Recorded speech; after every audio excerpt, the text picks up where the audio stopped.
کا منگتا ہوں، ان کا منگتا ہوں جو منگتا نہیں ہونے دیتے، ان کا منگتا ہوں جو منگتا نہیں ہونے دیتے،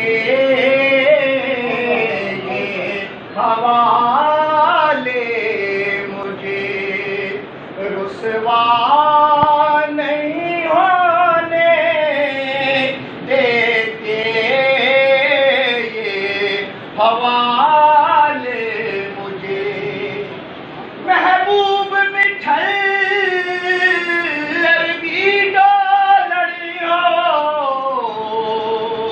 سرور دیاں ریساں کون کرے، ہاتھ بن کے جتھے جبریل کھڑا، اس در دیاں ریساں کون کرے، بد جنت تو اے او دی گلی جتھے جھکدے رب تے نبی تے ولی، اور جدی دی زہرا داماد علی، اس کر دیاں ریساں کون کرے، ان کا منگتا ہوں جو منگتا نہیں ہونے دیتے، یہ حوالے مجھے رسوا نہیں ہونے دیتے۔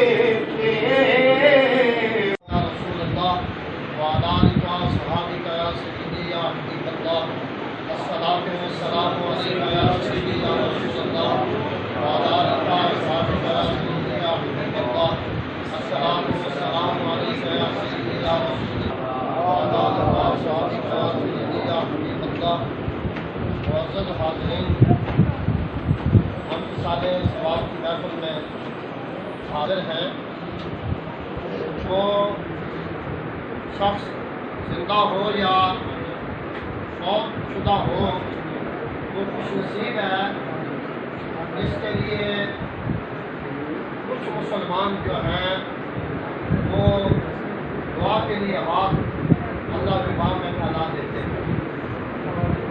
حدیث شریف ہے، یہ حدیث شریف آپ متعدد دفعہ کہتے ہیں، اور یہ پتہ ہے آپ سب کو، نبی علیہ السلام نے یہ فرمایا ہے کہ تم زمین پر اللہ کی طرف سے گواہ ہو، شہداء ہو، تمہاری گواہی قبول کی جاتی ہے، جسے تم نے اچھا کہا ہے وہ اللہ کے نزدیک اچھا ہے، جس کی تم تعریف کرتے ہو، جسے اچھا کہتے ہو، جسے دعاؤں میں یاد کرتے ہو، اللہ کے نزدیک بھی وہ کیا ہے، اور جسے مسلمان برا کہتے ہیں، مسلمان غلط سمجھتے ہیں، وہ عند اللہ بھی برا ہے۔ اس لیے بچنا چاہیے کہ مسلمان کے دل میں کسی بندے کے بارے میں خیر خواہی کے جذبات تو ہونے چاہیے، مسلمان کو کسی کا بدخواہ نہیں ہونا چاہیے۔ جنازہ جا رہا ہے، صحابہ نے ایک بندے کے بارے میں کہہ دیا کہ یہ سخت آدمی تھا، یہ اس قسم کا بندہ تھا، تو نبی علیہ السلام نے فرمایا واجب، یہ واجب ہو گیا۔ ایک بندے کے بارے میں صحابہ نے سختی کے لفظ ارشاد فرمائے تو حضور نے پھر واجب فرما دیا، تو بعد میں صحابہ نے عرض کی یا رسول اللہ دو متضاد باتیں تھیں، ایک بندے کو اچھا کہا گیا تھا، آپ نے واجب فرما دیا، اور دوسرے کو صحابہ نے سخت کہا ہے تو آپ نے پھر بھی واجب بھی فرما دیا۔ فرمایا کہ تمہاری گواہی اللہ کے ہاں قابل قبول ہے، جسے تم نے اچھا کہا اسے اللہ نے جنت عطا فرمائی، اللہ کے ہاں بھی اچھا ہے۔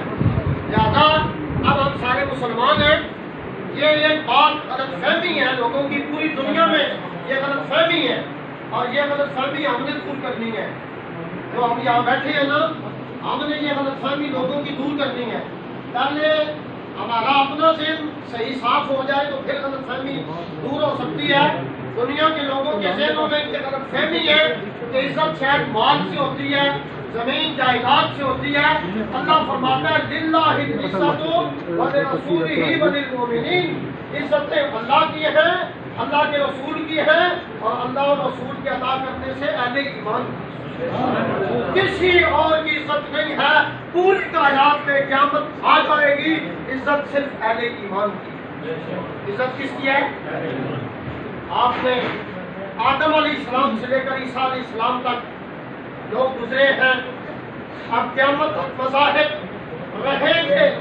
کسی مذہب کے بارے میں یہ بات نہیں ہے, کسی مذہب کے بارے میں کہ اس نبی کے امتی کسی کو اچھا کہہ دے تو اللہ کے ہاں اچھا ہے. یہ نہیں ہے بات. یہ بات کسی مذہب کے بارے میں یہ بات نہیں کہ کسی مذہب میں کسی مذہب کا پیروکار اگر لوگوں کو اچھا کہے تو وہ اللہ سمجھتا ہے کہ یہ اچھا ہے. امت محمدیہ کی یہ شان ہے اہل ایمان کی, جسے یہ اچھا کہے اللہ کہتا ہے یہ اچھا. جس کے لیے یہ دعا کریں اللہ فرماتا ہے میں نے معاف کر دیا. جس کے لیے یہ جنت کا کہیں, اور یہ پتہ ہونا چاہیے اہل ایمان کو اپنی عزت کے بارے میں. جو بندہ غائب ہے نا بھائی صاحب, غائب ہے جہاں حاضر نہیں ہے, غائب بندہ جو موجود نہیں, اس کے لیے مسلمان ہاتھ اٹھائیں. حدیث شریف کے اندر آتا ہے لوگوں کے ہاتھ چہرے تک بعد میں جاتے ہیں, اللہ ان کی دعا کو پہلے قبول فرماتا ہے. اس اعتماد سے دعا مانگنا نا, کوئی ذہن میں یہ نہ سوچے کہ میں کہ مانگنی ہے. نہیں نہیں, یہ تیری عاجزی ہو سکتی ہے لیکن تیرا ایمان بڑا قیمتی ہے. یہ دعائیں ایمان کی پاور سے قبول ہوتی ہیں. دعائیں کس سے قبول ہوتی ہیں؟ یہ ایمان کی پاور ہے جس کا حضور نے فرمایا کہ چہرے تک ہاتھ پھاڑ کے کھاتے ہیں, اللہ ان کی غیر بندے کے بارے میں دعا کو پہلے قبول فرما دیتا ہے. اور ایک روایت متعدد دفعہ آپ سن چکے ہوں گے. آج بڑی چھوٹی چھوٹی دعائیں, میں نے جمعے پر بھی یہی گزارش کی ہے کہ اللہ سے دعا مانگتے وقت کوئی چھوٹی سطح کی دعا مت مانگو. چھوٹی سطح کی دعا اللہ رسول سے مانگتے وقت چھوٹی گھٹیا قسم کی دعا, یا اللہ میں یہ دے دے, یا اللہ فلانے کیس میں مجھے یہ کر دے, نہیں. بڑی سے بڑی دعا مانگو, بڑی سے بڑی. وہ اس سے بھی بڑی دعا قبول کرنے پر قادر ہے اور عطا فرمانے پر قادر ہے. وجہ کیوں بڑی مانگے؟ نبی علیہ السلام سے حدیث شریف میں آتا ہے ایک صحابی, ایک دیہاتی آدمی آیا, اللہ اونٹ دے دو, اونٹ مجھے چاہیے, اونٹ چاہیے.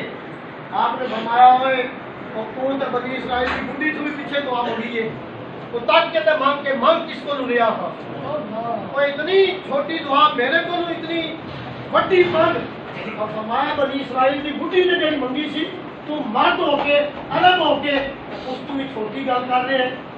بنی اسرائیل کی بڈی کو موسیٰ علیہ السلام فرمایا کہ یوسف علیہ السلام کی قبر نہ پتہ دس, اس کا کیا پتہ ہے لیکن دساں تھا کہ موسیٰ جنتی تیرے نال ہوتے جنت نہیں رہتے اس جگہ تے جنتی جانا جتھے تساں ہونا ہے, جتھے وہ بڑی جگہ نہیں ہونی ہو. موسیٰ علیہ السلام چپ ہو گئے.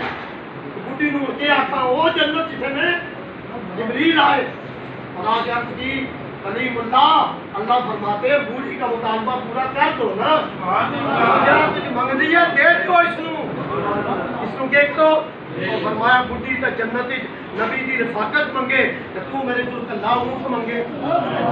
بات کم از کم تک کے مانگے میں مانگ کس کو دنیا سوال. اس لیے حضور تو دیتے ہیں اللہ کے عطا کرنے سے, حضور دیتے ہیں اللہ کے, اللہ تو حضور کا وسیلہ عطا جو کرتا ہے نا وہ تو اس کا ساتھی ہے نا, اس سے کوئی جو کچھ مانگے اللہ اس سے بھی زیادہ عطا کرنے ہم نے بھائی صاحبہ کی بخشش تو طلب کرنی ہے نا, ان کے لیے تو ہم مانگیں گے. یہ تو اللہ نے ان کو جنت عطا فرمائی ہے. کیونکہ میں نے پہلے بھی بیان کر دیا ہے کہ اہل ایمان رمضان المبارک میں جو بندہ فوت ہوتا ہے تو اس کو قبر کا عذاب نہیں ہوتا. رمضان شریف میں اہل ایمان سے عذاب قبر اٹھ جاتا ہے, پھر دوبارہ واپس نہیں آتا, پھر دوبارہ واپس کافروں سے اٹھتا ہے. یہ سمجھ آتا ہے جنہوں نے اللہ کو مانا نہیں ان سے بھی عذاب قبر رمضان شریف میں کیا ہو جاتا ہے؟ ان پر پھر رمضان شریف کے بعد لوٹ آتا ہے اور مسلمانوں پر قیامت تک پھر واپس نہیں آتا. مسلمانوں پر واپس نقصان گھر کا ہے. جس کی ماں چلی جائے رحمت کے دروازے بند ہو جاتے ہیں بظاہر، لیکن جانے والی رمضان شریف میں جو گئی ہے وہ بڑی سعادت وہ بڑی بخت ہے، وہ خوش نصیب ہے. رمضان شریف کی موت بڑے مقدر والے لوگوں کو میسر آیا. بات ہم کریں گے. اللہ انہیں جنت میں اعلیٰ مقام عطا فرمائے، اللہ تعالیٰ ان کی آخرت اچھی فرمائے. یہ تو دعا سارے ہم آج ہمارے یہاں حاضر ہونے کا ایک ہی مقصد ہے کہ ہمیں کسی اور کام کے لیے بلایا گیا ہے. صرف یہ بھائی شبیر صاحب نے جس کو بھی کہا ہے یہ کہا ہے کہ میری والدہ صاحبہ کے لیے دعا کرنے کے لیے حاضر ہو. ایک مقصد لے کے آئے ہیں، صرف دعا کرنی ہے. اور دعا یہ کرنی ہے اللہ مائی صاحبہ کو جنت عطا فرمائے، سب کی خطائیں معاف فرمائے. مائی صاحبہ کے لیے دعا کے ساتھ ساتھ ان کی ساری امت کے لیے دعا ہے. اپنے اچھے انجام کے لیے بھی کیا کریں؟ اپنے اچھے انجام کے لیے مانگنی ہے. اس میں دعا کا طریقہ علماء تو بتلاتے رہتے ہیں. ہمارے پاس وقت جمعے کے دن بھی کم ہوتا ہے. ہم بالکل اس وقت آتے ہیں جب واز ختم ہو چکا ہوتا ہے. تو علماء تو مسئلے یقیناً دھیان فرماتے ہیں. دعا مانگنے کا جو طریقہ ہے نا، اس کے اندر دعا قرآن میں جو سکھلائی گئی ہے اس میں پہلے اپنی بخشش کی دعا کا حکم پڑتا ہے. ربنا اغفر لنا، ربنا یا اللہ ہمیں معاف کر. پہلے اپنی بخشش ہے، پھر جس کے لیے بھی مانگ رہے ہیں اس کی بخشش کی دعا ہے. ربنا اغفر لنا ولاخواننا الذین سبقونا بالایمان. یا اللہ ہمیں بھی معاف کر. ہمیں آج اپنے لیے دعا مانگنی ہے یا اللہ ہمارا خاتمہ ایمان کر. اور دعا یہ مانگو جو حدیث شریف کے اندر آتا ہے، ریاض الصالحین شریف کے اندر بھی یہ حدیث ہے. نبی علیہ السلام نے فرمایا وہ بندہ جس کا آخری کلام لا الہ الا اللہ محمد رسول اللہ، 2 دفعہ صحیح کلمہ پڑھ لو. اب تو کلمہ بھی مطلب صحیح پڑھنا مشکل ہو گیا. لا الہ الا اللہ محمد رسول اللہ، لا الہ الا اللہ. نبی علیہ السلام نے فرمایا جس بندے کا آخری کلام یہ کلمہ طیبہ ہوگا، آخری کلام یہ ہے، اس کے بعد اس کا نہیں کر سکا. فرمایا اس کلمے کی وجہ سے دخل الجنہ، وہ اس کلمے پر جس کو موت آئی ہے وہ جنت میں چلا گیا.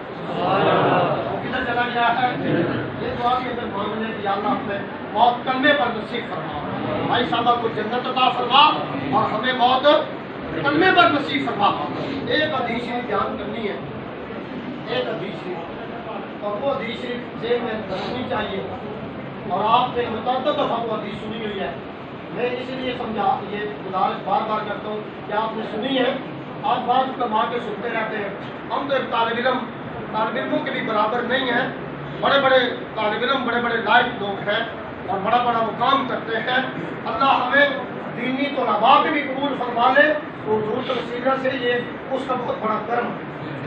اس کا بہت بڑا حضور کی امت کا دین کا طالب علم ہے نا، جو اس کی بھی یہ شان ہے کہ فرشتے اس کے پاؤں کے نیچے پر بٹھاتے ہیں. اگر اللہ ہم جیسے لوگوں کو حضور کی امت کا طالب علم بھی منظور فرما لے تو یہ ہماری خوش نصیبی کیا ہماری.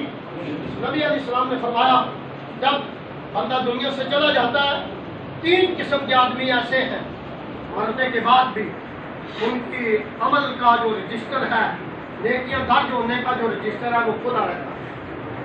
ہر بندہ جو مرتا ہے نیکیوں کا رجسٹر کماؤ ہم اپنے فرشتے اپنے صحیفوں کو بند کر دیتے ہیں. لیکن 3 قسم کے لوگ ایسے ہیں کہ جن کے مرنے کے بعد بھی نیکیوں کا رجسٹر کھلا رہتا ہے. ایک وہ بندہ ہے جس نے علم دین پڑھا ہے اور آگے لوگوں کو پڑھایا.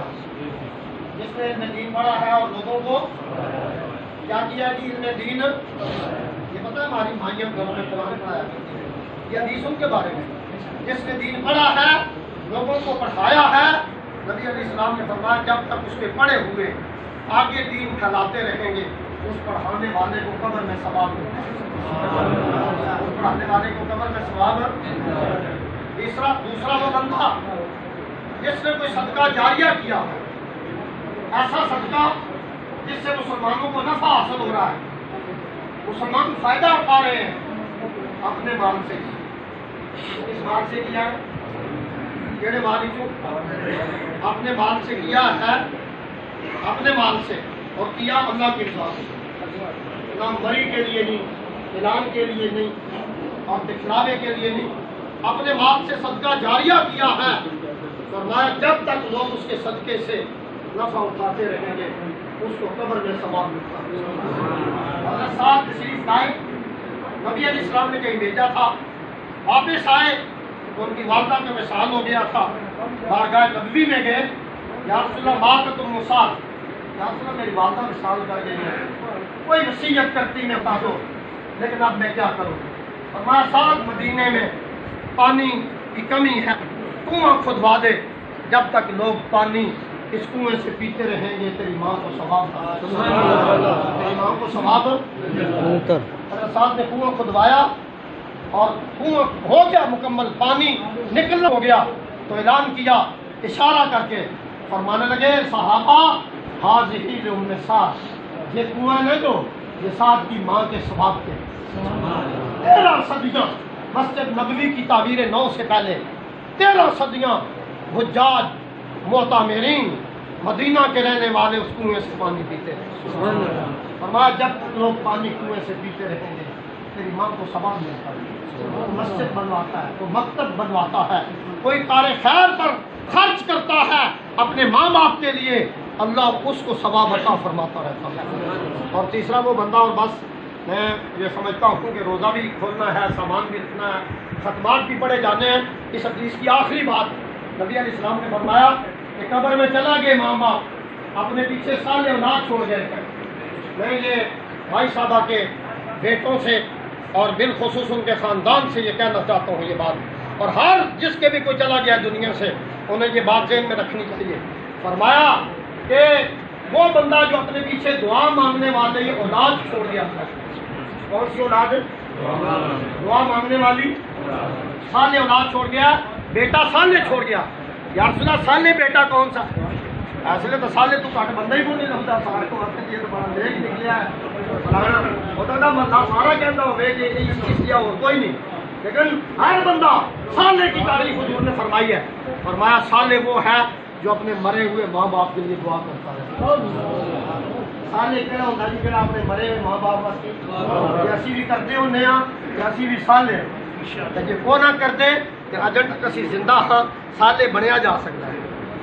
یہ کو نہ کرتے ہر روز کرو، 5 دفعہ کرو، زیادہ نہیں کر سکتے تو 5 دفعہ تو ضرور کرنی چاہیے، 5 نمازوں پر ضرور ماں باپ کے لیے کرو، اتنی نہیں کر سکتے تو 1 دفعہ تو ہر صورت کرو نا، کیونکہ حضور نے فرمایا جو مرے ہوئے ماں باپ کے لیے دعا کرتا رہتا ہے وہ بچہ صالح ہوتا ہے۔ بچہ کیا ہوتا ہے؟ اس لیے ہماری محفل اللہ قبول فرمائے، بھائی صاحبہ کو جنت عطا فرمائے، اور ہمیں بھی اپنے ماں باپ کے لیے صالح بننے کی توفیق کیا بننے کی توفیق عطا فرمائے۔ ختمات ہوں گے، ختم شریف کی مدد ایک ہماری عادت خلاف شرع ہے، اگر وہ توجہ فرما لے گا اس لیے مسلمان ہونے کے کوئی سامان رکھے یا جو بھی کرے، جب قرآن پڑھا جا رہا ہو تو مسلمان کو بولنے کی اجازت ہے، خاموشی سے آپ نے سننا ہے، اب ختمات شریفہ پڑھے جائیں گے۔ اللہ تعالیٰ ہماری